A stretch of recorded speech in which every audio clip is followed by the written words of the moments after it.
ప్రాజెక్టులను కేంద్రానికి అప్పగించడం లేదన్న తీర్మానం స్వాగతనీయమన్నారు మాజీ మంత్రి హరీష్ రావు. ఇది బీఆర్ఎస్ సాధించిన విజయం అన్నారు ఆయన. తీర్మానంలో 2 అంశాలను తొలగించడం సహా జరిగిన ఆలస్యానికి ప్రభుత్వం క్షమాపణ చెప్పాలన్నారు. అయితే హరీష్ వ్యాఖ్యలకు ధీటుగా కౌంటర్ ఇచ్చారు మంత్రి ఉత్తమ్ కుమార్ రెడ్డి. మీ తీర్మానానికి మేము సంపూర్ణంగా మద్దతు తెలియజేస్తాం.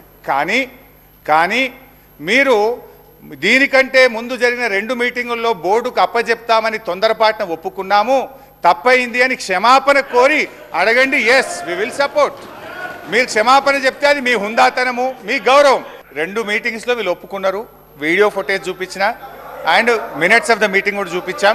సరే, అయినా ఇక్కడ ఈ దీంట్లో ఈ తీర్మానంలో 2 విషయాలు వాటి తొలగించాలని నేను కోరుతా ఉన్నా.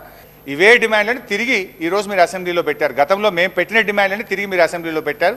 ఈ కొత్త డిమాండ్లు ఏమి కావు. దాన్ని తప్పకుండా మేము కూడా సంపూర్ణమైన మద్దతు తెలియజేస్తాం. అది స్పీకర్ గారు, సంతానలేమి సమస్యతో బాధపడుతున్నారా? చింతించకండి. సుమారు 90,000 జంటలకు ఆనందం నింపింది ఓఎస్ఎస్ ఫర్టిలిటీ. ఈ రోజే 7825893600 కి కాల్ చేయండి. సంతానోత్పత్తి చికిత్సపై భారీ డిస్కౌంట్లు పొందండి. గుడ్ న్యూస్ చెప్పండి.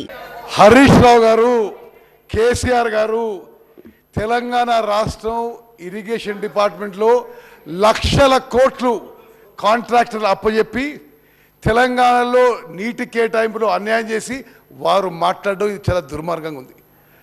అసలు నీటి కేటాయింపులో 299 టీఎంసీలు మీరు ఒప్పుకున్నారా? ఇంకో ఒప్పుకున్నారు.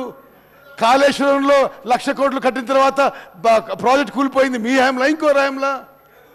కృష్ణానదిలో జగన్మోహన్ రెడ్డితో ఒప్పందంతో రాయలసీమ లెఫ్ట్ కట్టింది మీ హయాంలో, ఇంకో హయాంలో. కేసీఆర్ గారు క్షమాపణ చెప్పే వరకు టీఆర్ఎస్లో ఎవరు మాట్లాడకూడదని చెప్పిన మనం చేస్తారు.